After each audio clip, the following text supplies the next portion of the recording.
আমি কথা বলার জন্য আহ্বান জানাচ্ছি আমাদের প্রথম আলো বন্ধুসভার রাজশাহীর প্রধান উপদেষ্টা, প্রথম আলো নিজস্ব প্রতিবেদক, আমাদের অভিভাবক আবুল কালাম মোহাম্মদ আজাদ স্যারকে কথা বলার জন্য অনুরোধ জানাচ্ছি। সবাইকে শুভেচ্ছা।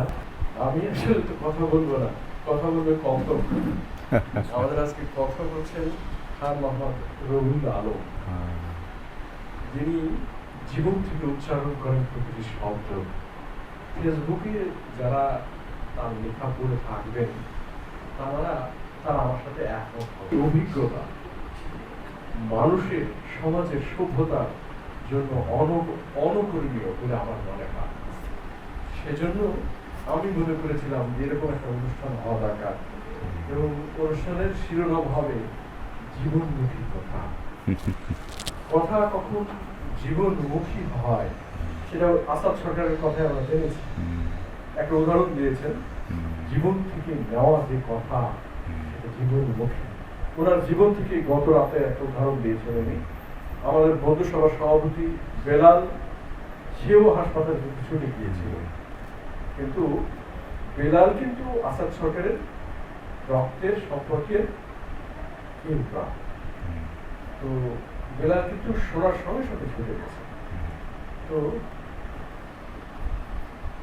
আর ফারুক হোসেন যার সঞ্চালনায় আমরা এই অনুষ্ঠান করছি তিনি তো ছিলেনই। তো আমাদের এই সমস্ত মানুষের কাছ থেকে এবং এই সংগঠনের কাছ থেকে এই শিক্ষাটা নেওয়ার আছে। আর যার মুখ থেকে কথাগুলো শুনলে গোছানো মনে হবে আমার, সেই জন্যই আমরা নির্বাচন করেছি যে কথা বলবেন খান মোহাম্মদ রবিউল আলম। এবং এখানে ফারুক ভাই আছেন। আপনারা জানেন যে ফারুক ভাই শুধু ফারুক হোসেন না, শুধু একজন শিক্ষক না, বাংলাদেশে অ্যাসাইনমেন্ট পদ্ধতির যিনি প্রবক্তা। কি জানেন যে বাচ্চাদের অ্যাসাইনমেন্ট দিচ্ছে না স্কুলে, এটা উদ্ভাবন করেছে কে জানেন? ফারুক হোসেন। এটা আমাদের রাজশাহী শহরের লক্ষ্মীপুর বালিকা উচ্চ বিদ্যালয়ের শিক্ষক ফারুক হোসেন। প্রথম আলোর প্রথম পৃষ্ঠায় বড় করে ছাপা হয়েছিল ফারুক হোসেনের ছবি, যে উনি প্রথম অ্যাসাইনমেন্টের সিস্টেমের উদ্ভাবন করেছিলেন করোনাকালীন সময়ের মধ্যে। রাজশাহী জেলা প্রশাসনের মাসিক যে সভা হয় সেই সভায় অনুমোদন করা হয়েছিল যেটা সব স্কুলে এই ফারুক হোসেনের পদ্ধতি অনুসরণ করা হোক। রাজশাহী জেলাকে থেকে সারা বাংলাদেশ এই পদ্ধতি অনুসরণ করা শুরু করেছে। অনেক কথা ফারুক হোসেন সম্পর্কে বলে শেষ করা যাবে না, আমি ওই জন্য এইসব কথা আর বেশি বলবো না, তাহলে ওটাই একটা সেমিনার হয়ে যাবে। তো আমি এখানেই শেষ করব। মানুষ তো সবার তো জীবন আছে, আবার জীবনমুখী কথা কি শুনবো, তাই না? তবু মানুষ কখনো কখনো নিজের গায়ে চিমটি কেটে দেখে, চিমটি কাটলে যদি লাগে বুঝতে হবে যে আমি বেঁচে আছি। কখনো কখনো এই সমস্ত ছোটখাটো পরীক্ষার প্রয়োজন পড়ে মানুষের জন্য। তার কারণ মানুষ তো ভুলভ্রান্তিতে ভরা আমাদের জীবন। আমরা অনেক সময় স্রোতে গা ভাসিয়ে দিই। এই স্রোতে গা ভাসানো থেকে একটু মানুষকে সময় সময় ফেরাতে হয়। মানুষ অনেক সময় জেগে জেগেই ঘুমিয়ে পড়ে। আমার মনে হয় মানুষ জেগে জেগেই ঘুমিয়ে পড়ে, তখন মানুষের এই ঘুম ভাঙাতে হয়। মানুষের চোখ আছে, তাকিয়ে আছে, কিন্তু দেখতে পায় না। আমার মনে হয় মাঝে মাঝে এজন্য চোখ খুলে দিতে হয়। বলে না এই ঘটনাটা আমাদের চোখ খুলে দিল, আসলে চোখ তো খোলাই ছিল, তাহলে কি করলো? আসলে অন্তরের চোখটা আমাদের খুলে দিতে হয়। তারপর অন্তরের চোখটাকে রীতিমতো পরিচর্যা না করলে ওটা বন্ধ হয়ে যায়। আর অন্তরের চোখ না থাকলে চামড়ার চোখ দিয়ে বেশি কিছু দেখা যায় না, তো দেখেও খুব একটা লাভ হয় না। তো সেই জন্য মানুষকে অন্তর্মুখী হতে হয়। আমার মনে হয় মানুষের অন্তরের চোখটা বেশি করে খোলা দরকার। তাছাড়া এই রাতের ঘুম হারাম করে আসাদ সরকারের জন্য ফারুক হোসেন ছুটে যেত না, বেলাল ছুটে যেত না। অন্তরের চোখটা খোলা আছে, এটা খুলে রাখতে হবে। আর খুলে রাখতে হলে গাছের গোড়ায় যেমন প্রতিদিন একটু পানি দিতে হয়, জল ঢালতে হয়, ঠিক খান মোহাম্মদ রবিউলের কথা আমাদের শুনতে হবে। একটু পানি ঢালতে চাই আমাদের চেতনার বৃক্ষের শেকড়ে। এটা ঢালবেন আজকে তাকে অনেক শ্রদ্ধা, অনেক ভালোবাসা। তার কাছ থেকে কি কথা আমরা শিখিনি, আমি অনুরোধ আর কিছু বলবো না, শুধু বলবো যে তার ফলোয়ার্স হয়ে যাবে সবাই, কিন্তু সবাই ব্যবহার করে ফলোয়ার্স হয়ে যাবে। এত ছোট জিনিস যে এত বড় হয়ে যাবে তখন আপনার কাছে না, সেটি আজকে আমার সুযোগ। সবাইকে শুভেচ্ছা। ধন্যবাদ ভাই অনেক সুন্দর কথা বলার জন্য। এবার আমরা কথা শুনবো আমাদের আজকের অনুষ্ঠানের কথক খান মোহাম্মদ রবিউল আলম, যোগাযোগ বিশেষজ্ঞ ও লেখক। শুভ অপরাহ্ন, সবাইকে অভিনন্দন জানাচ্ছি। বিশেষত আমি খুবই সম্মানিত বোধ করছি যে প্রথম আলো বন্ধুসভা এত চমৎকার একটা আয়োজন করেছে এবং আমাকে দুটো কথা বলার সুযোগ আপনাদের সামনে দিয়েছেন এবং আপনারা আমাকে ফেভার করছেন, আপনারা আমার কথা শুনবার জন্য অনেক কষ্ট করে এখানে এসেছেন। এই জন্য আপনাদের প্রতি থাকছে আমার একটা বিশেষ কৃতজ্ঞতা। আমার পাশে আছে ফারুক। ফারুক হচ্ছে আমার আজন্ম। আমি ফারুককে বলছিলাম যে তোর সুস্থতা খুব জরুরি, কারণ কোনো কারণে যদি তোর কোনো ক্ষতি হয়ে যায় সেটা আমার জন্য খুব কঠিন হবে। এটা এরকম হচ্ছে আমাদের সম্পর্ক, অনেক আদর্শ এবং ভাবের সম্পর্ক আমাদের। অনেক স্ট্রাগল করেছি আমরা দুইজন, আমি কখনো ফার্স্ট, ও কখনো ফার্স্ট।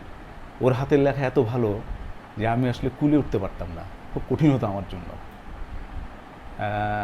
কিন্তু এটা এত মাধুর্যময় সম্পর্ক যে এই প্রতিযোগিতা কখনো হিংসতায় রূপ নেয় নাই। এবং প্রথম এবং দ্বিতীয় হয়েছে দশম শ্রেণী পর্যন্ত, কিন্তু এই সখ্যটা অমলিন ছিল, আজও আছে। এবং কেউ ফার্স্ট বা কেউ সেকেন্ড হলে কেউ বিষাদগ্রস্ত হতো না। মানে সম্পর্কের মাধুর্যটা আমরা এভাবেই উপভোগ করেছি।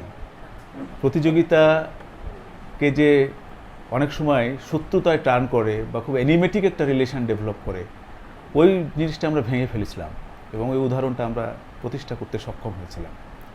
এটা হচ্ছে মানে সম্পর্কের সখ্য এবং নৈকট্যের অনুভব।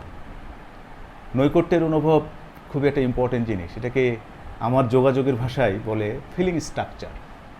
মানুষের অনুভব একটা কাঠামো থাকে, যে এই অনুভব কাঠামো তার হেরিডিটি, তার জন্ম, তার বেড়ে ওঠা, তার শিক্ষা, তার বন্ধু, তার রাস্তা, তার নদীর পাড়, পুকুর পাড়, সব কিছু মিলে একটা মানুষের ভিতরে একটা অনুভব কাঠামো তৈরি হয়।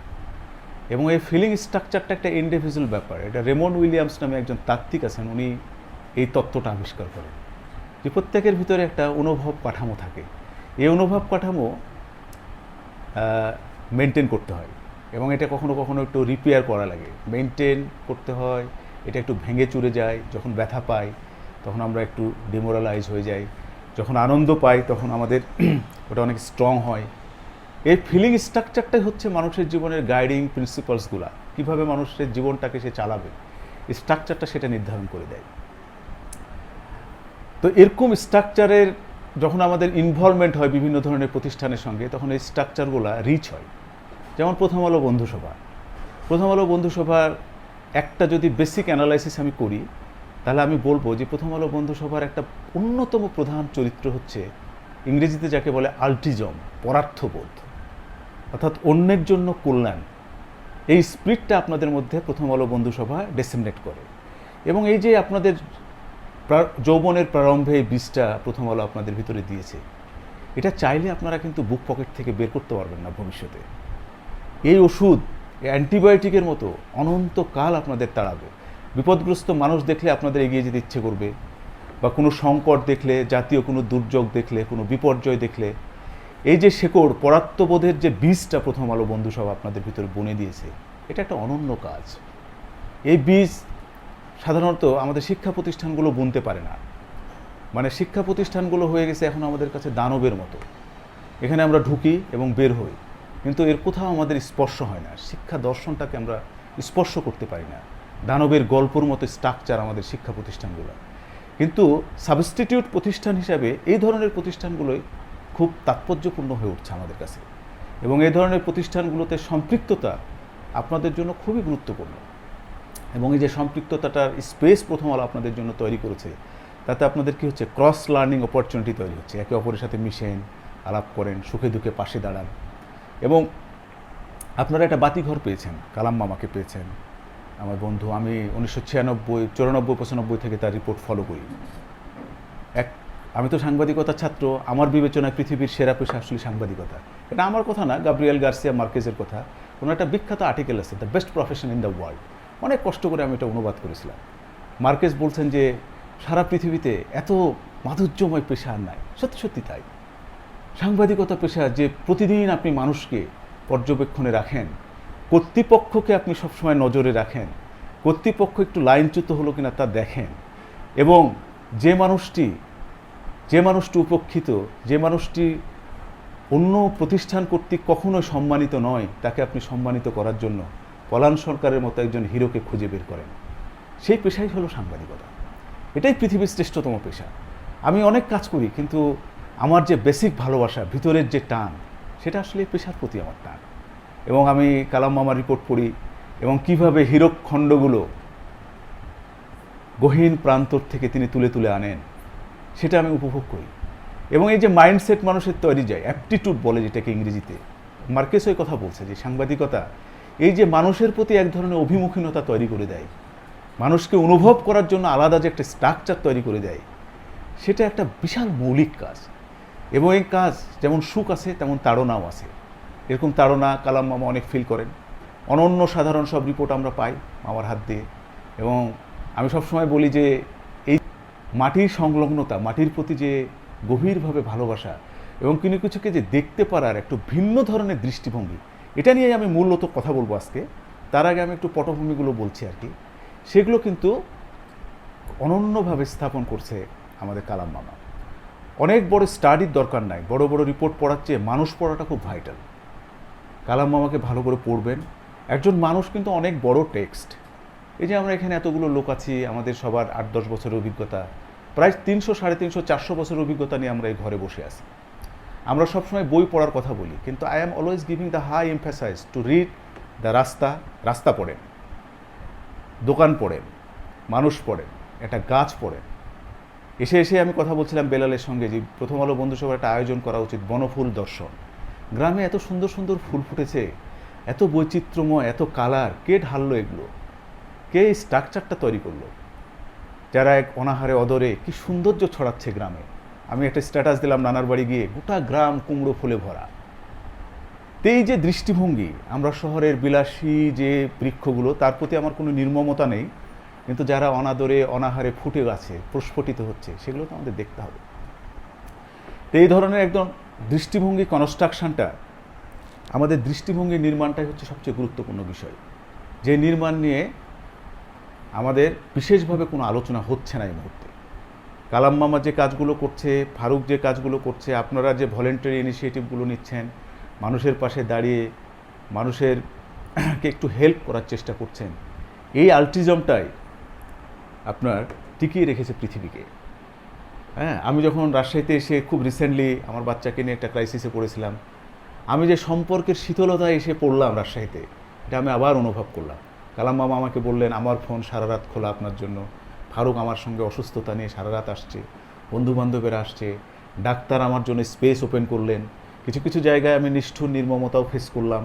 সব কিছু মিলিয়ে আমার কাছে মনে হলো যে সম্পর্কটা হচ্ছে সবচেয়ে মহামূল্যবান, এবং সম্পর্কের স্নিগ্ধতা আমি সবচেয়ে বেশি উপভোগ করি। এবং এই যে সম্পর্ক রক্ষা করা এবং সম্পর্কের জন্য মানুষের পাশে যেয়ে দাঁড়ানো, এই অ্যাটিটিউডগুলো আমাদেরকে রাখতে হবে। কারণ আমরা এমন একটা কাঠামোর মধ্যে বসবাস করি। একজন প্রখ্যাত বোটানিস্টকে একবার আমি বলতে শুনেছিলাম, আমার স্যারের সামনে আমি দাঁড়িয়েছি, একজন সে জিজ্ঞাসা করলো, আমি বললাম, স্যার আমি সাংবাদিকতায় পড়ি। তো বললো, তুমি সাংবাদিকতায় পড়ো, ইংরেজি তোমার ডিপার্টমেন্টের নাম কি? আমি বললাম ম্যাস কমিউনিকেশন। তো বলো তো 1 একর জমি চাষ করতে একজন কৃষককে কত কিলোমিটার হাঁটতে হয়? আমি বলতে পারলাম না।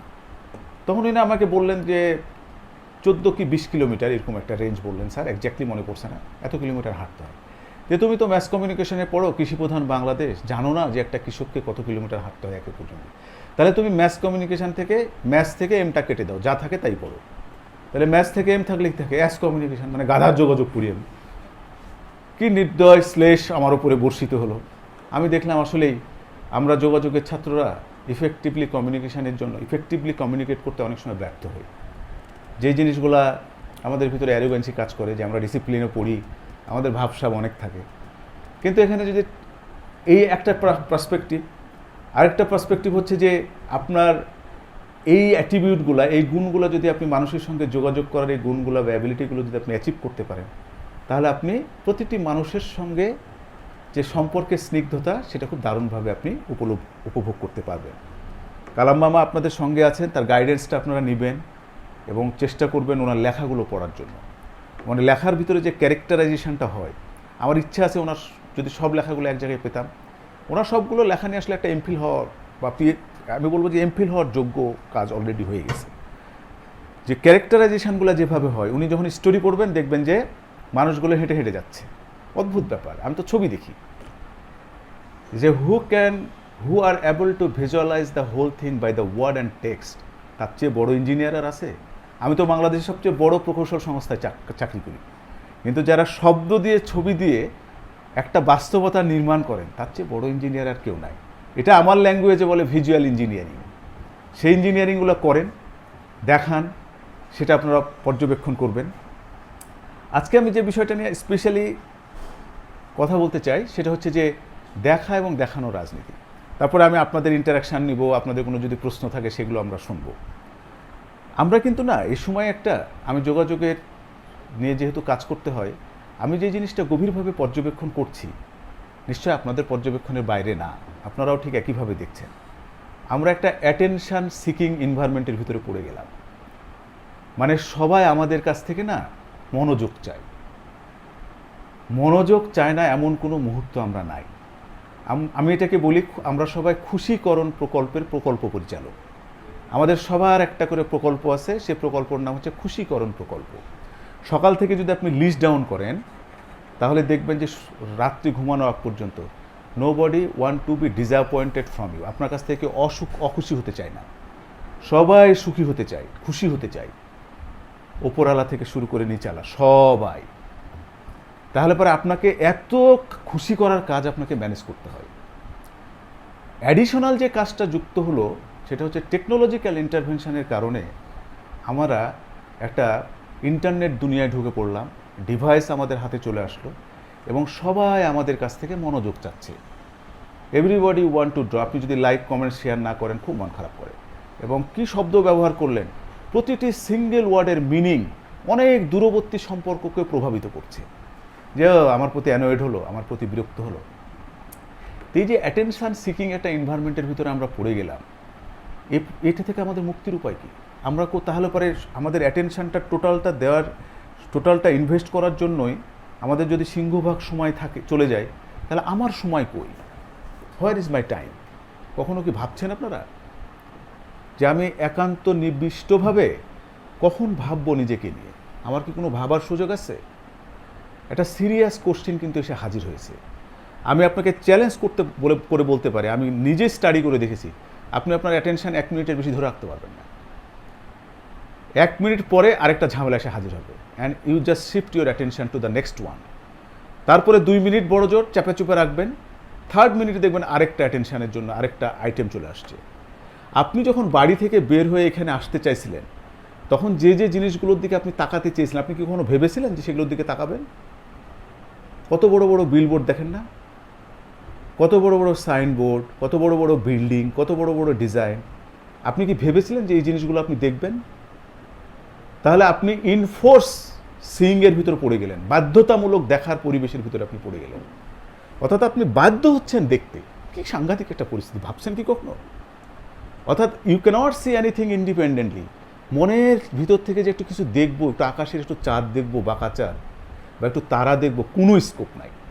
বা পদ্মাতে গিয়ে পদ্মা নদী আমি দেখতে পারলাম না, কারণ আপনার বড় কুঠিতে কর্পোরেটাইজেশন বলেন আর বাণিজ্যিকীকরণ বলেন, পুরো পাটটা দখল করে নিয়ে গেছে।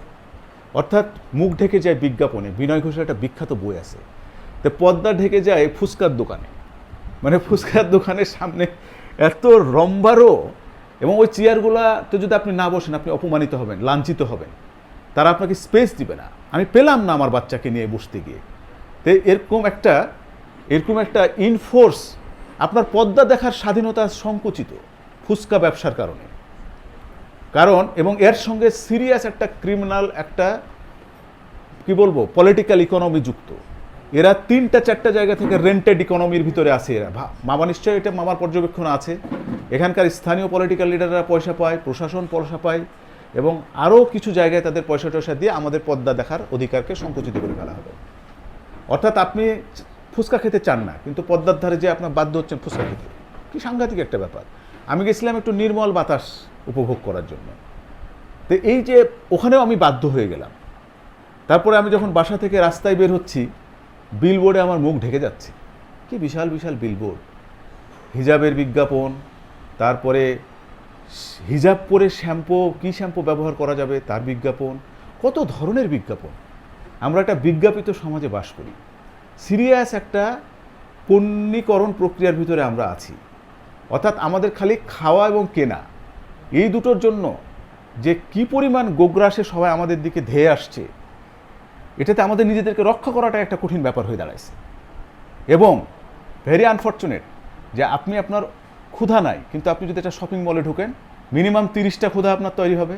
সঙ্গে ঢোকার সঙ্গে সঙ্গে মনে হবে যে আইসক্রিমটা না খেলে মনে হয় আমি যাতে উঠছি না, অথবা একটা সুন্দর ক্লিপ দেখলেন, কিনতে ইচ্ছে করলো। অর্থাৎ প্রত্যেকটা ইন্ডাস্ট্রি, প্রত্যেকটা শপ, প্রত্যেকটা স্পেস আপনার ভিতরে আনডিউ ডিম্যান্ড তৈরি করতেছে। এবং যে আনডিউ ডিম্যান্ড আপনার তৈরি করছে, মোবাইল একটা আছে, তারপর একটা নতুন মডেল আসছে, এখন এটা বেচার জন্য উঠে পড়ে লাগলাম যে নতুনটা কিনতে হবে, অথবা এটা আপনার খুব প্রয়োজন নাই। কিন্তু এই যে একটা সংস্কৃতির ভিতরে আমরা পড়ছি, এলে নাকি ভাবছেন কিছু, আপনারা মাথার ভিতরে কিছু আসছে, এবং এগুলো কিন্তু সাইকোলজিক্যাল ডিসঅর্ডার তৈরি করছে। কারণ আপনি যখন কিনতে পারেন না, তখন আপনি কিন্তু প্রেশার ফিল করেন। হ্যাঁ, তখন কি হয়, যে কিনতে পারে তার প্রতি একটা ঘৃণা তৈরি হয় আপনার, এবং আপনার আর্থিক সামর্থ্যটা, যে কগনিটিভ লেভেলে যে চ্যালেঞ্জগুলো তৈরি, আপনি অস্থির হন। আপনার আচরণগত অনেকগুলো অসঙ্গতি বা কি বলবো ডিসঅর্ডার তৈরি হয়। অর্থাৎ আমরা একটা বড় অর্থে একটা খাদক সমাজের ভিতরে ঢুকে পড়ছি। রাজশাহী শহর আমি দেখছি এখন যে গাইডের শহর, গাইড বইয়ের শহর। রাজশাহী শহর হচ্ছে ফাস্ট ফুডের শহর, এবং রাজশাহী শহর হচ্ছে আনপ্ল্যান্ড অনেকগুলো বিল্ডিংয়ের একটা শহর। এরকম একটা, আপনি যদি মেগা সিটির ক্যারেক্টারগুলো দেখেন, আমি কয়েকদিন আগে রাজশাহী শহরের রাস্তা এবং পুরনো বাড়িগুলো নিয়ে আমার ব্যথা নিয়ে আমি একটা লেখা লিখছিলাম, যে মাস্টার প্ল্যান অনুযায়ী আপনি যে কোনো শহরের যে হেরিটেজের পার্টটা, সেটাকে আপনাকে প্রিজার্ভ করতে হবে। দিল্লিতে যান, কলকাতাতে যান, একই অবস্থা। হেরিটেজ সংরক্ষণ করে এক্সটেনশনের জন্য অ্যাডিশনাল জায়গাগুলোতে আপনি কাজ করবেন। কিন্তু এই যে সুলতান ডাক্তারের বাড়িটা ভাঙা হলো, ধরেন কথার কথা, মালোপাড়া পুলিশ পাড়া, এই বাড়িকে আপনি চাইলে তৈরি করতে পারবেন। এই যে এরশাদ মঞ্জিলটা ভাঙা হলো, এই যে রেজা বিল্ডিংটা ভাঙা হলো, চাইলে কি আপনি পারবেন? দিস ইজ দ্য হেরিটেজ, 1940 সালের রেজা বিল্ডিং। তো এইগুলো হচ্ছে আমাদের এডুকেশনের পার্ট, যে হেরিটেজকে আমরা কিভাবে দেখি। তা আমি যে কথাটা বলতে চাচ্ছি, যে দেখা এবং দেখানো। সাদগুরু ইন্ডিয়ান একজন স্পিরিচুয়াল লিডার, আপনারা তার স্পিচ শুনবেন, ইজ এ ওয়ান্ডারফুল ম্যান। সে বলছে যে ফেসবুক এসে আমরা কারো ফেস দেখি না, আমরা খালি দেখি ফেসবুক। সাংঘাতিক একটা ব্যাপার। আমি গতকালকে গ্রামের বাড়ি থেকে আসছি, একদম মাঠের ভিতরে ফাঁকা জায়গা, 4 জন লোক বসে আছে। আমি ভাবছি তারা হয়তো গল্প করছে, দেখি জোনাকি পোকার মতো আলো, 4 জনের হাতে মোবাইল, কেউ গল্প করছে না, খালি মোবাইল দিতে তাকিয়ে আছে। সারপ্রাইজ। এবং কমিউনিকেশন স্কলাররা যেটা বলছেন, যে মেশিন নির্ভর রেসপন্সটা, আমাদের যে পলিটিক্সটা ছিল, সেই পলিটিক্সের ভিতরে আমরা ঢুকে পড়েছি। অর্থাৎ মানুষে হিউম্যান কমিউনিকেশনের যে সার্কেলটা ছিল, সেটা ভেঙে এন্টায়ার জিনিসটা হবে মেশিন মেডিয়েটেড কমিউনিকেশান। অর্থাৎ মেশিনের মাধ্যমে আপনার পাশের বান্ধবীকে বসে থাকবেন, সবই আছে, কিন্তু মনে হবে যে মেশিন ছাড়া কমিউনিকেশনটা হচ্ছে না। অর্থাৎ টোটাল হিউম্যান কমিউনিকেশনের প্যাটার্নটাকে, ইন্টারাকশনটাকে, আমার কথা কি বোঝা যাচ্ছে? হ্যাঁ, ক্লিয়ার? টোটাল হিউম্যান কমিউনিকেশনের প্যাটার্নটাকে মেশিনের ফরম্যাটের ভিতরে নিয়ে চলে গেল, এবং এটা আমরা কেউ খেয়াল করলাম না। সাংঘাতিক ব্যাপার। বন্ধু কালাম মামার সঙ্গে আমার এখন বসে আধা ঘন্টা গল্প করতে গেলেই আমার মোবাইলে হাত চলে যায়, পকেট থেকে বের করে দেখি যে কেউ লাইক দিছে কিনা বা স্ট্যাটাস দিছে কিনা। এবং ব্রিটিশ 3-4 জন বিহেভিয়ারালিস্ট এবং টেকনোলজিক্যাল এক্সপার্ট গবেষণা করে দেখেছে, মানুষ দিনের ভিতরে কয়েকশো বার আননেসেসারি বাটন প্রেস করে মোবাইলে, যেটা তার দরকারই নেই। এরকম একটা বিহেভিয়ারাল ট্রান্সফরমেশন আমাদের হয়ে গেল। তাহলে এই বিষয় নিয়ে আলোচনাটা জরুরি কিনা? আমরা কি আলোচনা করবো এগুলো নিয়ে? এগুলো নিয়ে আলোচনা করাটা জরুরি না? নাহলে তো আমরা তো একটা just prototype of the machine. মেশিনের একটা। এবং ইয়াভেল নোহা হারারি, উনি হচ্ছে হিব্রু বিশ্ববিদ্যালয়ের অধ্যাপক। I like him very much, he is a serious scholar. হ্যাঁ, তার গবেষণার বিষয় হচ্ছে, পিএইচডির বিষয় হচ্ছে ক্রুসেড নিয়ে, ধর্মযুদ্ধ নিয়ে। তা হারারি বলছে যে ধর্মযুদ্ধ নিয়ে কাজ করলাম আমি, খ্রিস্টানিটি, মুসলিম, জুদাইজম সবগুলোর ভিতরে যে একটা বড় ধরনের যুদ্ধ ধর্মকে নিয়ে। তা আমার কাছে মনে হয়েছিল যে যুদ্ধ কাজ যেদিন শেষ হবে, ক্রুসেড যেদিন শেষ হবে, সেদিন মনে হয় নতুন কিছু হবে। তো যুদ্ধ যেদিন, ক্রুসেড যেদিন শেষ হয়ে গেল, সেদিন নতুন কিছুই হলো না। সবাই সেলুনে যাচ্ছে, দাড়ি শেভ করছে, হোটেলে যাচ্ছে, নাস্তা করছে। তা আমরা যে একটা বড় ধরনের ট্রান্সফরমেটিভ একটা কমিউনিকেশন স্ট্রাকচারের ভিতরে পড়ে গেলাম, এই জিনিস তো আসলে আমাদেরকে মৌলিক কিছু দিতে পারছে না। ইন্টার কানেক্টিভিটি হয়তো আমাদের বেড়েছে, আমরা হয়তো দ্রুত কমিউনিকেট করতে পারছি, কিন্তু যেটা হচ্ছে যে আমাদের অ্যাটেনশানের যে মূল জায়গাটা, সেটা তো ডিস্ট্রয় হয়ে যাচ্ছে। আমরা তো সৃজনশীলতা লুজ করছি, আমরা তো নিজেরা মৌলিকভাবে চিন্তা করার আমাদের উই আর ফুললি অকুপাইড, নাকি মামা? ঠিক আছে, আমরা তো ফুললি অকুপাইড। কারণ আপনি একটা যে সৃজনশীলতা, আমি তরুণ প্রজন্মের ভিতরে এই সাংঘাতিক সংকটটা লক্ষ্য করছি, যে আমরা একটা কবিতার কথা ভাবতে পারি না, একটা উপন্যাস মনোযোগ দিয়ে পড়তে পারি না, একটা মুভি ভালো করে দেখতে পারি না, ইভেন কি একটা ফুলের দিকে 10 মিনিট তাকিয়ে থাকার আমাদের কোনো অ্যাবিলিটি নেই। We are losing our ability to see something in a very minor way. গভীরভাবে দেখার দৃষ্টিভঙ্গিটা আমাদের কিন্তু দারুণভাবে ক্ষতিগ্রস্ত হয়েছে। আপনার ঠিক আছে? তো এই যে কনস্ট্রাকশনটা, এই যে পলিটিক্সের ভিতরে, স্ট্রাকচারের ভিতরে পড়েছি, কে কথা বলবে এগুলো নিয়ে? কেউ কথা বলার নাই, কেউ বলে না। কারণ একটা চিন্তার সংকট আছে, চিন্তার দারিদ্রতা আছে। আমরা এইভাবে গভীরভাবে ভাবছি না, আমরা যা আসছে তাই অ্যাডপ্ট করতেছি। অ্যাডপ্ট করার কারণে আমরা মৌলিক জায়গা থেকে অনেক দূরে সরে গেছি। এবং হারারি বলতেছে যে আগামী দিনের পৃথিবী হবে অ্যালগারিদম বেস, অর্থাৎ এই যে ডাটা তথ্য। আমি সাইবার ক্রাইম অ্যাওয়ারনেস ফাউন্ডেশনের সাথে কাজ করি, আমি অনেক বড় ক্যাম্পেইন, তাদের এখনও মাস জুড়ে ক্যাম্পেইন চলছে, ব্রড বেস ক্যাম্পেইন, এবং র্যাবের ইন্টেলিজেন্স ব্রাঞ্চ সবাই আছে ওটার সঙ্গে। আমাকে কমিউনিকেশন পার্টেরটা কাভার করার জন্য ডাকে।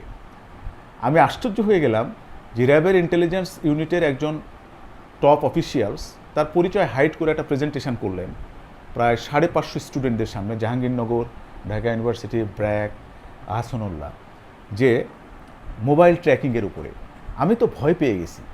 আপনি যে মোবাইল যে ধরে আছেন, কতক্ষণ পর্যন্ত মোবাইল ধরে আছেন, সেটাও কিন্তু ট্র্যাক করা সম্ভব। আশ্চর্য ব্যাপার। এবং মোবাইল শুরু থেকে শেষ পর্যন্ত কি কি ইন্টারাকশান হয়েছে মোবাইলের মধ্য দিয়ে আপনার, সেই ইন্টারাকশানটা ইফিশিয়েন্টলি ট্র্যাক করা সম্ভব। মোবাইল যদি পুড়ে যায়, তাও সিঙ্গেল একটা পার্ট আছে, যেই পার্টটা নাকি আনবার্ন থাকে, সেখান থেকেও আপনার ডেড ডাটা, মানে ডিপ ফ্র্যাগমেশন থেকে সে ডাটা ডিসকভার করা সম্ভব। অর্থাৎ এই ডিভাইসটা আপনার হাতে মানে কি জানেন, আপনি কিন্তু সিরিয়াসলি মনিটরিং একটা সিস্টেমের ভিতরে আছেন, সার্ভিলেন্সের ভিতরে আছেন। এবং intelligence system, police, RAB, others agency, বন্ধুবান্ধব সবাই আপনাকে সার্ভিলেন্সের আওতায় নিয়ে আসছে। মোবাইল এবং অনেকগুলো হেলথ হ্যাজার্ডও আমাদের তৈরি হচ্ছে। হ্যাঁ, আমরা এবং এই যে সার্ভিলেন্সের আওতায় আসলাম, ইয়াভেল নোহা হারারি এটাকে বলছে যে আমরা একসময় ওভার স্ক্রিনিংয়ে ছিলাম, অর্থাৎ র্যাব, পুলিশ দূরবর্তী গোয়েন্দাদের দিয়ে আমাদের পরিবীক্ষণ করতো। এখন চাইলে বেলাল কোথায় যাইতেছে, কি খাইতেছে, সব বসে বসে ডিভাইস দিয়ে ট্র্যাক করা সম্ভব। অর্থাৎ আমরা we are now under the extreme লেভেলের সার্ভিলেন্সের আওতায় আমরা সবাই আছি। এই ডিভাইস আমার হাতে আছে মানে আমি কিন্তু এক্সট্রিম লেভেলের সার্ভিলেন্সের আওতায় আছি। অর্থাৎ আমার পার্সোনাল সেফটি, সিকিউরিটি, যে রাইটসের পয়েন্ট অফ ভিউ থেকে, হিউম্যান রাইটসের অ্যাঙ্গেলের দিক থেকে, আমরা এই টেকনোলজিক্যাল ইন্টারভেনশনের কারণে আমাদের অধিকার কিন্তু দারুণভাবে থ্রেটের মুখে আছে। আপনার গোপনীয়তা বলে কিচ্ছু নয়। আপনি চাইলে কালকে আপনি কী কী করেছেন গত এক সপ্তাহে সব বের করে ফেলা সম্ভব। এবং আপনি চিন্তা করেন যে আপনি হিউম্যান কমিউনিকেশনের কতটুকু পার্ট কাভার করেন, মানে মানুষের সাথে সরাসরি কতটুকু কথা বলেন, আর ডিভাইস, ইমেল, ফেসবুক, হোয়াটসঅ্যাপ দিয়ে কী কমিউনিকেশনটা করেন। আমি স্টাডি করে দেখেছি ওটা অলমোস্ট 70, আর হিউম্যান কমিউনিকেশন ফারুকের সাথে দেখালো, রাস্তায় গল্প করলাম, চায়ের স্টলে, এটা দূরে রেখে, এটার পার্সেন্টেজ হয়তো 30। অর্থাৎ আপনার টোটাল কমিউনিকেশনটা 70% কমিউনিকেশনটা আপনার এই ডিভাইস কেন্দ্রিক, হুইচ ইজ সিরিয়াসলি মানে monitor by the some other agencies. এটা আমরা জানি না। এবং সবচেয়ে বড় থ্রেটটা হচ্ছে কি জানেন, ইন্ডিভিজুয়াল আইডেন্টিটির উপরে থ্রেট। যে বিশেষ করে কালাম মামার মতো লোক ধরেন, কালাম মামার মতো লোক যারা রিপোর্ট করেন, অনেকে অসন্তুষ্ট থাকেন, বেশিরভাগই লোক অসন্তুষ্ট থাকেন, একটা দুটো লোক সন্তুষ্ট থাকেন, ওনাদের তো আরও চ্যালেঞ্জ, এক্সট্রিম লেভেলের চ্যালেঞ্জ। তাহলে একটা পয়েন্ট হচ্ছে যে আমরা একটা সবার অ্যাটেনশানের ভিতরে চলে যাচ্ছি, সবাই আমাদের অ্যাটেনশান চাই, যে সবাই আমাদেরকে স্টুপিড বানাতে চাই, অর্থাৎ আমরা সেলফ আইডেন্টিটিটা নিজেদের ধরে রাখতে পারছি না, অর্থাৎ নিজেদের সৃজনশীলতা, নিজেদের কোনো প্রজেক্ট নাই এখন আমাদের, আছে মামা? অধিকাংশেরই আমাদের নিজেদের কোনো প্রজেক্ট নাই। আমরা বন্ধু সার্কেল, ফেসবুক এবং রিলেশনশিপের এই সোকল প্যাটার্নটা ম্যানেজ করতে আমাদের সময়ের একটা বড় সময় চলে যাচ্ছে। একটা জিনিস মাথায় রাখতে হবে, ফেসবুক আমাদের সিডো রিয়ালিটি তৈরি করে, মানে একটা ছদ্ম বাস্তবতা, এটাকে ডিপ ফেক বলে। ডিপ ফেক মানে হচ্ছে গভীর মিথ্যা একটা তৈরি করে। দেখবেন ফেসবুকের কত বন্ধু, আমার ছেলেকে নিয়ে আমি 7 দিন হসপিটালে ছিলেন, ফোন কিন্তু আমাকে কালাম মামা ফারুকি করেছে। ঢাকায় আমার অসংখ্য ফেসবুক ফ্রেন্ড, আমার 2000 ফেসবুক ফ্রেন্ড, একটা ফোন আমি পাইনি। Then I realize that this is really deep fake and this is really meaningful. যান একটা ক্রাইসিসে পড়েন, ফেসবুকের কোন বন্ধুকে পান আমি দেখবো, আমাকে জানায়েন। এটা হলো 0.999 না, মানে আপনি একটা ফেক সিউডো রিয়ালিটির ভিতরে থাকেন, এটা ভুয়া অদ্ভুত ব্যাপার, এটা ফানুস টাইপের জিনিসের ভিতরে আমরা থাকি এবং এইটা নিয়ে আমরা অনেক গর্ব করি, এই রিলেশনশিপগুলো নিয়ে অনেক গর্ব করি। এর চেয়ে একটা গ্রামের কুমোর মুঠে কৃষকের সঙ্গে সম্পর্ক রক্ষা করা অনেক মূল্যবান। আমার বন্ধু আফজাল 30 বছর পর আমি গ্রামে গেলাম, আমার হাত ছুঁয়ে দেখে বললো যে অনেক চেঞ্জ হয়েছে, তোর স্বাস্থ্য কমেছে কিন্তু আমারটা একটু বেড়েছে। এটা আমার কাছে এটা পৃথিবীর সবচেয়ে সেরা সাহিত্য আমার কাছে বলবো। আর ওই ফেসবুকের লাইক কমেন্ট সকল হা হা হু হু এগুলো আমার কাছে একদম বোগাস। আপনারা প্লিজ যদি সিরিয়াস জীবনযাপন করতে চান, প্রশ্ন সমৃদ্ধ জীবনযাপন করতে চান, স্থূলতা থাকে একটু বেরিয়ে আসতে হবে। এই সোশ্যাল রিলেশনশিপগুলো আপনারা মেনটেন করেন। আমি বলছি যে রিজনেবল বিহেভিং করতে হবে, একদম অবলীলায় ভেসে যাওয়া যাবে না, রিজনেবল, কারণ এটা ছাড়া চলাও যাবে না। যেমন আমার ধরনের একটা আইডেন্টিটি কনস্ট্রাক্ট হচ্ছে ফেসবুকের মাধ্যমে, এটা আমি অস্বীকার করি না। এবং ফেসবুককে আমি একসময় রত্নগর্ভা বলতাম, যে অনেক ভালো ভালো জিনিস আমি ফেসবুকে পাই, আবার অনেক স্টুপিড আইটেমও আমি ফেসবুকে পাই, যেটা আমাকে কোনো অ্যানোয়েট করে। তাহলে আলোচনার যে জায়গাটা দাঁড়াচ্ছে যে আমরা যে দেখব সে দেখার নিজেদের একটা দৃষ্টিভঙ্গি নির্মাণ করতে আমাদের, যেমন লালন শাহ ছিল, শাহ আব্দুল করিমের ছিল। আমাদের শিক্ষিত লোকজনের না আসলে ওরকম কোনো দৃষ্টিভঙ্গি আমি পাই নাই, হাতে গোনা পেয়েছি। আপনার আহমেদ শরীফের ভিতরে পেয়েছি, ওনার একটা আলাদা লুক, প্রফেসর আব্দুর রাজ্জাকের ভিতরে পেয়েছি আলাদা লুক। কিন্তু ট্র্যাডিশনালি আমাদের লোকজ চিন্তক সাধকদের শক্তি অনেক বেশি। আমি বলবো যে তাদের দিকে একটু মনোযোগ দেওয়ার জন্য। কারণ কি জানেন, তারা বর্ণ নির্ভর জীবনযাপন করেনি, অর্থাৎ সরেয়া কখা নির্ভর জীবন ছিল না। তাদের অ্যালফাবেট ছিল একটা গাছ, তাদের অ্যালফাবেট ছিল একটা নদী। ধরেন কালাম মামার মাথা আর আমার মাথা থেকে সরেয়া কখা এখন কেউ উধাও করে নিয়ে চলে গেল, আমরা তো পাগল হয়ে যাবো, আমরা তো কথাই বলতে পারবো না। কিন্তু পলান সরকার মাথা থেকে তো কিছু হারানোর নাই। পলান সরকারের একটা বিল্ডিং তার কাছে একটা বর্ণমালা, ঠিক আছে, একটা নরম তুলতুলে বাতাস যেটা গায়ে লাগে, সেই অনুভবটা তার কাছে একটি প্রকাশ। কিন্তু আমরা যে ভাষা নির্ভর চিন্তা করি, বর্ণ নির্ভর চিন্তা করি, এই চিন্তার কারণে আমাদের চিন্তার ভিতরে অনেক দূষিত ব্যাপার ঘটে যায়। আমি একজন খুব সিরিয়াস ইসলামিক স্কলারকে জিজ্ঞাসা করেছিলাম যে নবীজির সময়েও, সে সময় তো অনেক শিক্ষিত মানুষ ছিল, নবীকে অশিক্ষিত রাখা হলো কেন? উম্মি মানে নিরক্ষর। এত ভালো একটা উত্তর দিয়েছে আমাকে, আমি এত ভালো উত্তর অনেককে করছি, কেউ পাই নাই। It was a plan afford by the God. এটা ছিল আল্লাহর একটা পরিকল্পিত প্রজেক্ট, যে যদি সে লেখাপড়া শিখে তাহলে বায়াস হয়ে যাবে, অনেক কিছু পড়বে। আমি যেমন বায়াস, অনেক কিছু পড়তেছি ইন্ডিপেন্ডেন্টলি। দেখেন লালন শাহ ইন্ডিপেন্ডেন্টলি মুভ করেছে, কি অসাধারণ ভাষা, যে আপন ঘরে বৈশা যে জন চিনতে পারে আপনারে, ধন্য বলি তারে আমি মানুষ বলি তারে। আমি পানি অঞ্চলের মানে হাওড় অঞ্চলের গান ফলো করি, পড়ি, অসাধারণ লাগে। কি কনস্ট্রাকশন, কি ম্যাটাফোর।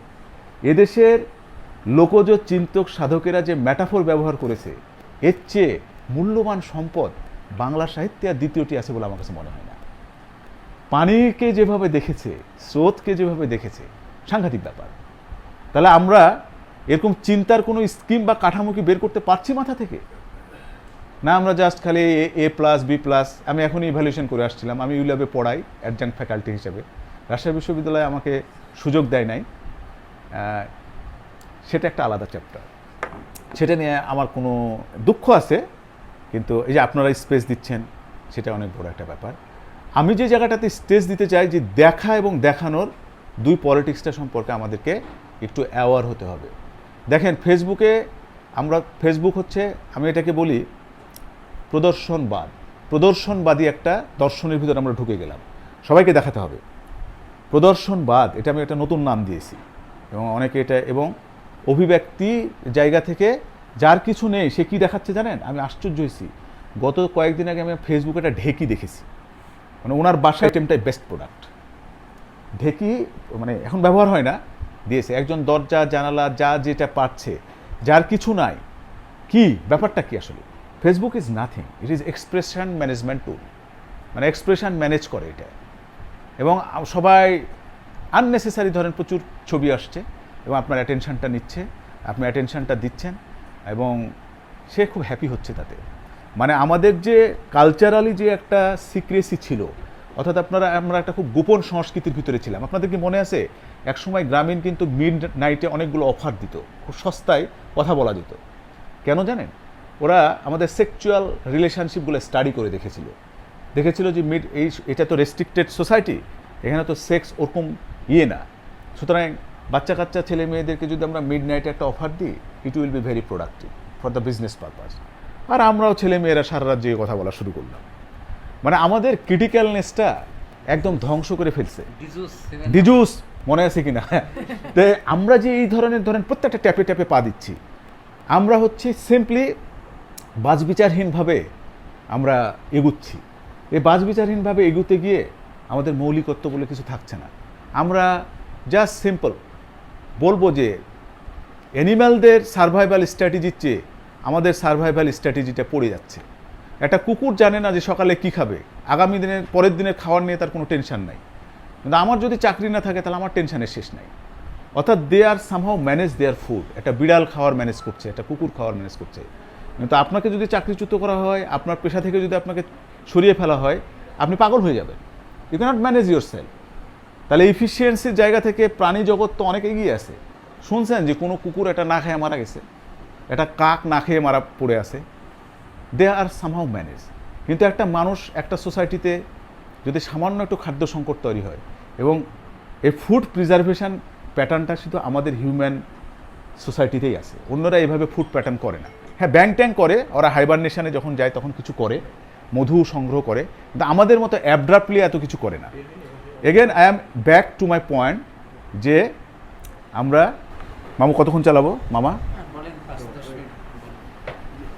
আমার তো বিকেলবেলা অফিস, আমার আর বিকেলবেলা অফিস, আমরা দুইজনই বাড়ি আছে। হ্যাঁ, তো আমি সবটা উপভোগ করতে পারবো না, আমি শুনে নেবো, কারো কারো রেকর্ড থাকা বলা আছে, বাকিটা আমি শুনবো। আমাকে একটু সুযোগ দেবেন আপনারা যে আমি অফিসটা কমপ্লিট করি, সবগুলো কিন্তু আপনার কালে একটা সার্টিফিকেট লাগবে আমার, আমি কি ট্র্যাকে কথা বলছি? অবশ্যই। খুবই ইন্টারেস্টিং বিষয়, আপনারা একটু মনোযোগ দিবেন। কেউ কেউ ফোনের দিকে তাকাচ্ছেন, আমিও তাকাচ্ছি, যে একটু মনোযোগ দিবেন। দেখা আমার আর হাত নিজের কাছে নাই, বুঝতে পারছেন? আমার চোখ আছে, কিন্তু দেখার ক্ষমতাটা আমার কাছ থেকে কেড়ে নেওয়া হয়েছে। তুমি ওই সাইনবোর্ড দেখবে বলেছেন না? হ্যাঁ, তুমি ওই সাইনবোর্ড দেখবে, তুমি নদীর ধারে গিয়ে নদী দেখতে পারবে না, ঘাড় ধরে তোমাকে অন্য জিনিস দেখানো হবে। এই ঘাড় ধরার সংস্কৃতির কথা উনি বলছেন। আমাদের ঘাড়কে উন্মুক্ত করতে হবে, স্বাধীন করতে হবে। গুড, নিজের ঘাড়কে স্বাধীন করতে হবে। আমার ঘাড় অন্যজন ধরে ফেলেছে, আমরা ফ্রি হতে চাই, মাথাটা নিজের মতো স্বাধীন। This is the headline, this is the headline. এটা উনি বলছেন, কিন্তু যে আমার ঘাড় কেউ ধরে নাই। ঘাড় ধরা মানে খুব অপমানের কাজ, কিন্তু ঘাড় ধরে টিকিট কাটা ছেলেদের ট্রেন থেকে নামিয়ে দিয়েছে সেদিন বিশ্ববিদ্যালয় পরীক্ষা দিতে এসেছিল, টিকিট কাটা ছেলেদের ঘাড় ধরে, একজন আমাকে বলছিল আমাদের ঘাড় ধরে নামিয়ে দিয়েছে। এটা ভীষণ অপমানের কাজ। এই অপমানের ভিতর দিয়ে আমরা যাচ্ছি, আমাদের ঘাড় ধরে বলছে ওটা দেখো না, ওটা দেখো, ওটা দিক তাকাও। আমরা কিন্তু খেয়াল খারাপ ফেলেছি। ওই যে বলেছিলেন স্রোতের কাভার দিয়ে দিচ্ছে, আমরা এখন ঘাড় ধরে দেখাচ্ছে, ঘাড়টাকে খুলে নিতে হবে, উনি খোলার কথা বলছেন। রাইট। তোমরা প্লিজ, আপনারা প্লিজ একটু মনোযোগ দিয়ে শুনুন। আমার নিজেকে মুক্ত করার সময় এসেছে, নিজেকে জাগাতে হবে, দাঁড়াতে আর এমন করে ধরে থাকবে, আর ঘোরাতে পারবো না, গান ঘোরাতে দেবে না, পরীক্ষার হল বলে ফেলেছে কিন্তু রাইট, গান ঘোরানো যাবে না। প্লিজ আমি একটু আমাদের চোখ আছে কিন্তু চোখকে প্রপারলি ইউটিলাইজ করার মালিকানা আমাদের নাই। ব্রেন আছে কিন্তু ব্রেনকে কন্ট্রোল করার প্রকৃত মালিকানা আমাদের নাই। এই যে বর্গাকরণ প্রক্রিয়ার ভিতরে চলে গেছে, সব কিছু কিন্তু বর্গার আওতায় চলে গেছে, অর্থাৎ অন্যেরা চাষাবাদ করছে, আমি জাস্ট খালি এগুলো বহন করে বেড়াচ্ছি। হ্যাঁ, তো এই জিনিসটাকে আবার একটু ফিরাতে হবে, নিজের চোখ দিয়ে দেখতে হবে, নিজের ব্রেন কাজে লাগাতে হবে, নিজের অনুভব শক্তিকে কাজে লাগাতে হবে। এবং আরেকটা পয়েন্ট বলে শেষ করব, যেটা হচ্ছে যে পাবলো নেরুদা, মামা থাকলে খুব এনজয় করতো, পাবলো নেরুদা আত্মজীবনীতে বলছেন যে ওনার আত্মজীবনীর প্রথম পাতাটা না পড়লে জীবনটা বদলে যায় একদম। সাংঘাতিক একটা আত্মজীবনীটা, চিলির কবি এবং অনেক পাওয়ারফুল একজন রাইটার। তিনি বলছেন যে চিলির বন যিনি দেখেননি, চিলির বনের গাছের বিন্যাস যে দেখেনি, চিলির বনের ছোট ছোট পোকাদের শরীরের গঠন কাঠামো যিনি দেখেননি, রঙের বিন্যাস যিনি দেখেননি, চিলির বন দিয়ে বয়ে যাওয়া ছোট নদীর কুলকুল ধ্বনি যিনি শোনেন নাই, তার জন্য আমার অনেক কষ্ট হয়। তো not always see the big item, sometime you must try to see the very smallest one. একটা পিঁপড়াকে ভালোভাবে দেখা অনেক একটা নান্দনিক ব্যাপার। পিঁপড়াদের সমাজবদ্ধতা, পিঁপড়াদের শারীরিক সম্পর্ক, একদিন কি কখনো ভেবেছেন? হাসান আজিজুল হক স্যার আমাদের ডিপার্টমেন্টে এক প্রোগ্রামে এসে বলেছিল যে নিউটন কাবেরী, তোমাদের কাছে আমার কোনো প্রশ্ন নাই, একটাই শুধু প্রশ্ন আছে, একটা পিঁপড়া আরেকটা পিঁপড়ার সঙ্গে যখন দেখা হয় তখন মুখে মুখ মিলিয়ে কি বলে, এটা একটু আমাকে বলো। তো this is the symbiosis relation, মিথোজীবিক সম্পর্ক। আমি I am giving the high stress on the মিথোজীবিক রিলেশনশিপস। আরেকটা ছোট বলবো যে নিবিষ্ট হতে হবে, এত পাগল হয়ে যাওয়া যাবে না, এত অস্থির হওয়া যাবে না। এই নিবিষ্টতার একটা উদাহরণ দিয়ে আজকে আলোচনাটা শেষ করব। সেটা হচ্ছে আলবার্ট উডফক্স, আমেরিকার ইতিহাসে সবচেয়ে বেশি সময় জেল খেটেছেন বিনা অপরাধে। তার বইটা আমি আমেরিকা থেকে সংগ্রহ করেছি, বাংলাদেশে পাওয়া যায় না। ইনকাম যাই হোক, বই কেনার ব্যাপারে আমি খুবই তৎপর আর কি। বন্ধুকে অনুরোধ করেছিলাম, তিনি নিয়ে আসছেন। আলবার্ট উডফক্সকে নিয়ে গার্ডিয়ানে একটা রিপোর্ট হয় করোনাকালীন সময়ে। গার্ডিয়ান আলবার্ট উডফক্সকে বলেছিলেন যে আপনি তো 44 বছর একটা জেলের ভিতরে ছিলেন, আমাদের কোয়ারেন্টাইনে 14 দিন লোকজন থাকতেই তো টায়ার্ড হয়ে যাচ্ছে। তা আলবার্ট উডফক্স হাসতে হাসতে বলেছেন, হ্যাঁ সেটি তো বাস্তবতা, আমি 44 বছর একটা ঘরে ছিলাম, আর এখন মানুষ করোনাকালে 14 দিন থাকতেই টায়ার্ড হয়ে যাচ্ছে। ঘটনা হচ্ছে যেটা, আলবার্ট উডফক্স 44 বছর জেলের ভিতরে 23 বছর ছিলেন সলিটারি কনফাইনমেন্ট। যারা লিগ্যাল ব্যাকগ্রাউন্ডের ছাত্র তারা বুঝবেন, সলিটারি কনফাইনমেন্ট মানে হচ্ছে একা একাই জেলে থাকা। এবং আলবার্ট উডফক্সের আত্মজীবনীটা গুগলে পাওয়া যায়, ফ্রি পাওয়া যায়, পড়বেন নামিয়ে। আলবার্ট উডফক্স ছিলেন 9/6 একটা রুমে এবং 9/6 ফিট একটা রুমে। এবং উডফক্স বলছেন এই রুমটাকে আমি পৃথিবীর একটা বিশ্ববিদ্যালয় বানিয়েছিলাম এবং আমাকে প্রতি মুহূর্তে ধ্বংস করে ফেলা হতো, ধ্বংস করে ফেলার প্রজেক্ট নেওয়া হয়েছিল, কিন্তু আমি মনে মনে ডিটারমিন করেছিলাম আমি ধ্বংস হব না। তা আপনাদেরও সেই শপথ নিতে হবে। সমস্ত ইন্ডাস্ট্রি, যেটা হীরক রাজার দেশে বলা হচ্ছে যে মস্তিষ্ক প্রক্ষলন প্রক্রিয়া, মাথা ধুলাইকরণ যে প্রজেক্টের ভিতরে আমরা ঢুকে পড়েছি, সেখানে যতই মাথা ধুলাই করুক আমি কিন্তু আমার স্বতন্ত্র বৈশিষ্ট্যটা নিয়ে থাকবো, এটা আমি হারাবো না। যেটা আমরা উডফক্সের কাছে শিখেছি। উডফক্স বলেছেন যে আমাকে প্রতি মুহূর্তে শেষ করে দিত জেল কর্তৃপক্ষ, প্রজেক্ট হাতে নিয়েছিল, কিন্তু আমি দৃঢ় ছিলাম, আস্থাবান ছিলাম যে আমি ধ্বংস হব না। এবং আমি 9/6 ফিটকে পৃথিবীর একটি বিশ্ববিদ্যালয় বানিয়েছিলাম। এখানে আমি শিখেছি, প্রতি ইঞ্চি জায়গাকে আমি অনুভব করেছি, দেখেছি। আপনি আপনার বাড়িটা কি কখনো ভালো করে দেখেন? আপনি বাথরুমে দেখেন, আপনার ওখানে যে একটা তেলাপোকা, একটা টিকটিকি, এবং বাথরুমে খেয়াল করবেন অনেকগুলো প্যাটার্ন থাকে, গভীরভাবে খেয়াল করবেন, দেখবেন মানুষের মতো শেপ থাকে, ফুলের শেপ থাকে, আপনার ঘরের ভিতরেও থাকে। হ্যালুসিনেশনের কথা বলছি না, ইট ইজ রিয়াল।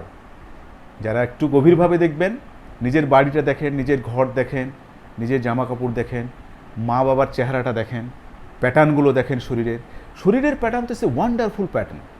হ্যাঁ, এটা আপনার ফরাসি একজন ফটোগ্রাফার, হ্যাঁ, ওনার নাম হচ্ছে ব্রোশো, নামটা ভুলে গেলাম এই মুহূর্তে। উনি বলছেন এত মানুষের শরীরের কাঠামোটাও দেখাটা অনেক বিউটিফুল একটা ব্যাপার।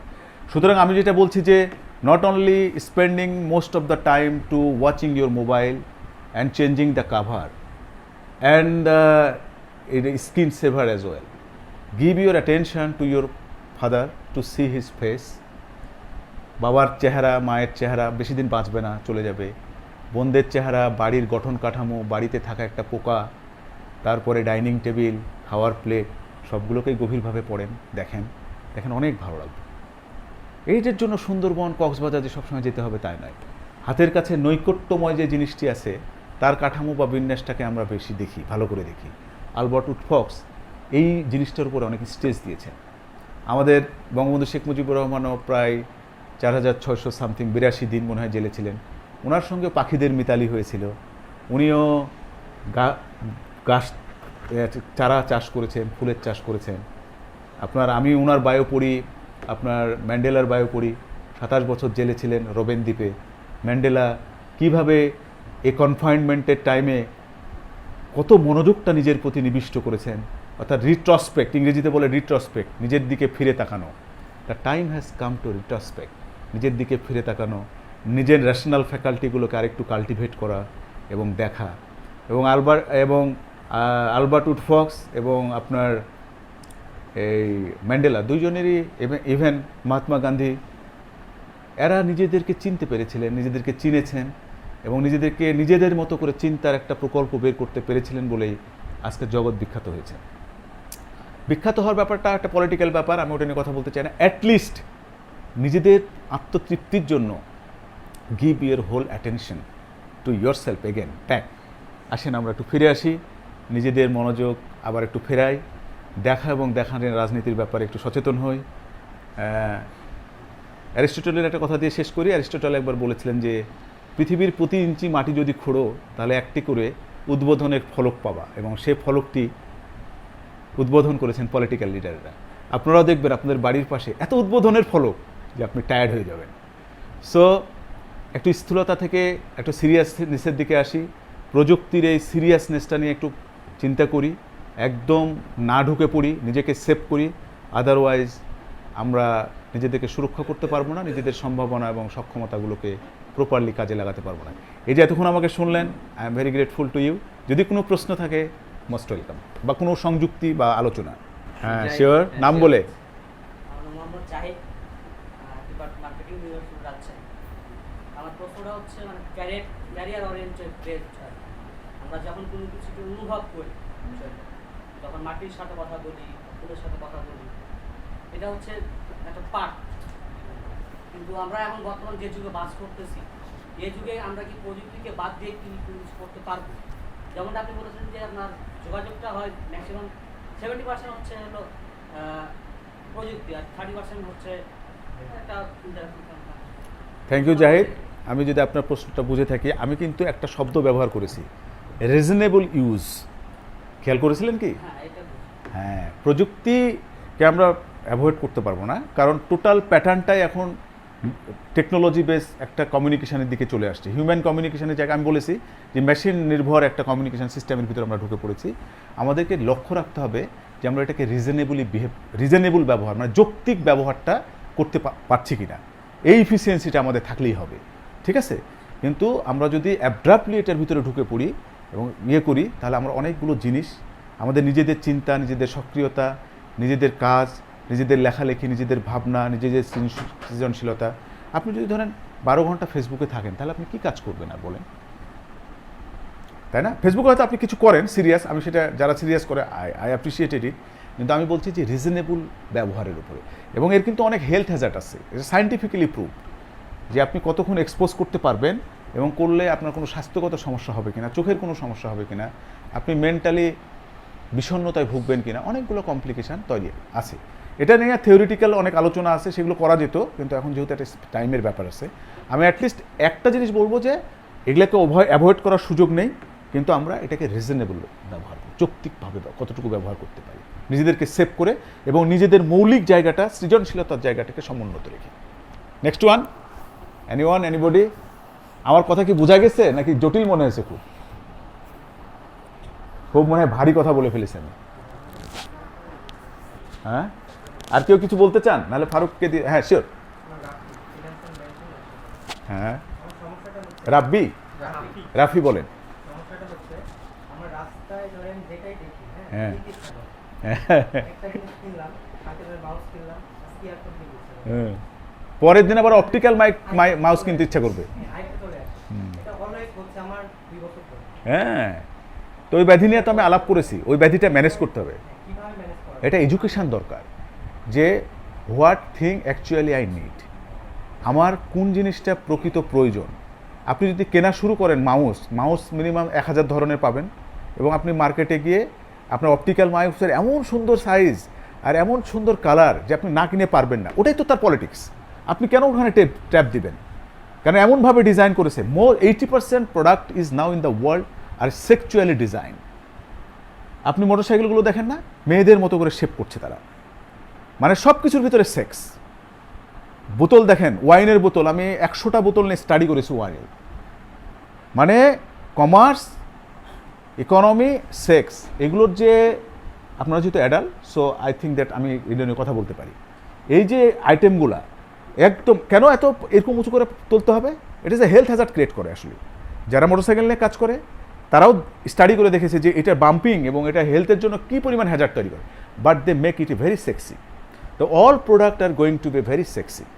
তো এই যে সেক্সি আইটেমগুলা, এটাকে আপনি উনি তো আপনাকে আপনার ওই সাইকোলজিগুলো, ভিতরের সাইকোলজি কেমিস্ট্রিগুলো গবেষণা করে ইন্ডাস্ট্রিতে কিন্তু প্রোডাক্টটা বের করেছি, যে আমি একটা যদি বিক্রি করতে হয় তাহলে আমার কী লাগবে, কী আইটেমটা এখানে অ্যাড করলে পরে ক্রেতা এটা কিনতে বাধ্য হবে। এই ইন্ডাস্ট্রিতে এই পলিটিক্স তো সে করেই।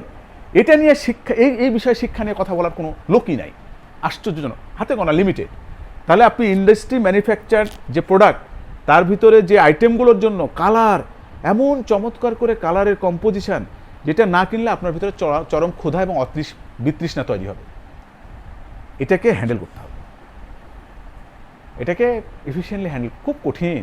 কারণ লোভ, গ্রেড আপনার ভিতরে লোভ তৈরি করবে প্রথমে, এবং অদম্য চাহিদা তৈরি করবে। এই দুটো পলিটিক্স আপনাকে, আপনি জানেন যে স্যাডেল জ্যাক্স জিন্সের প্যান্টের কাহিনী, স্যাডেল জ্যাক্স বাংলাদেশে ম্যানুফ্যাকচার হয়, এবং এটা যখন ম্যানুফ্যাকচার হয় এটা 250 থেকে 300 টাকা দাম। এটা যখন আপনার বাটন লাগানো হয় এবং পেছনে লোগো লাগানো হয়, এটার দাম হয়ে যায় এসে 1200-1400 টাকা। তাহলে দাম তো হচ্ছে গিয়ে আসলে লোগোতে, ব্র্যান্ডে, ব্র্যান্ড দেখে পাগল হয়ে যায়। যাক, ব্র্যান্ড নিয়ে হয়তো কখনো পরে আসলে আরেকবার কথা বলা যাবে। ব্র্যান্ড দেখে আমরা পাগল হয়ে যাই যে এই ব্র্যান্ড না হলে আমার হবে না, কারণ এই ব্র্যান্ডটা ভিতরের আপনার ভিতরে খুব সূক্ষ্মভাবে ঢুকে পড়েছে, এটাকে ম্যানেজ করতে হবে। এইরকম আলোচনা আরও বাড়াতে হবে, নিজেরা আপনারা আলোচনা বাড়ান, আমি শুধু করলে তো হবে না, সবাই মিলে আলোচনা করতে হবে। Next, good point, but manage your self, otherwise বাবা মার উপর প্রেশার পড়বে, টাকা পয়সা বেশি চাইবেন, ঝামেলা লেগে যাবে। আর যদি না থাকে তাহলে ফারুক এবং বেলাল ক্লোজ করবে। Thank you. আমি একটু ধন্যবাদ দিয়ে দেবো আমার। হ্যাঁ হ্যাঁ, ধন্যবাদ। Thank you so much. আমার ফেসবুক আইডি হচ্ছে খান মোহাম্মদ রবিউল আলম, এখানে লেখার সুযোগ নাই, KHANMDRA, আরও না, RABIUL। যদি কেউ ইন্টারেস্টেড হন আমাকে অ্যাড করতে পারেন বা রিকোয়েস্ট পাঠাতে পারেন। আপনারা এগেন আইটেক, আমি মনে হয় একটু অনেক বেশি সময় নিলাম, এত সুন্দর অডিয়েন্স তো আসলে আমিও ছাড়তে চাচ্ছিলাম না। ভালো থাকবেন, সুস্থ থাকবেন, দেখা হবে।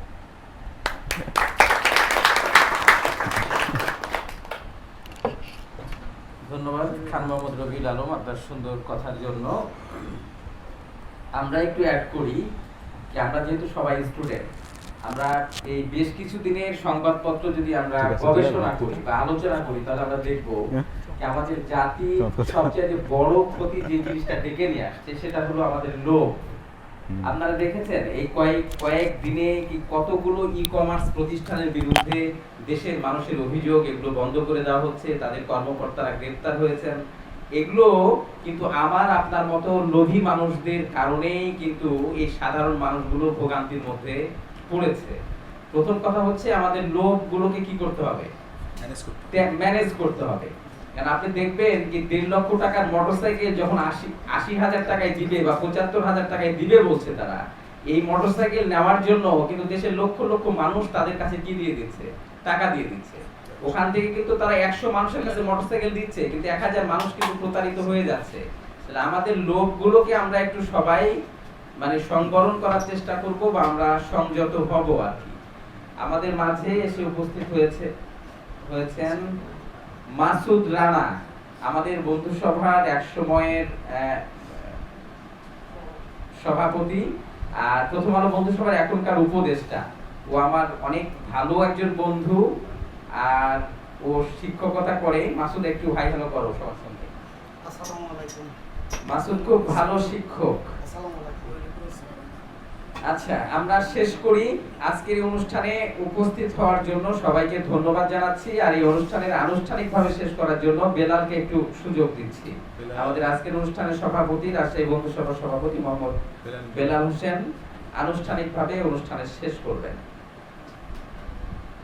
ধন্যবাদ স্যারকে, আর আমাদের আজকের অতিথিকেও অনেক অনেক ধন্যবাদ এবং তার প্রতি কৃতজ্ঞতা যে সে আমাদেরকে সময় দিলেন। আর আরো অশেষ ধন্যবাদ জানাচ্ছি যে আপনারা মানে সবাই সময় করে মানে এতটা ধৈর্য সহকারে কথা শুনছেন। ধন্যবাদ সকলকে।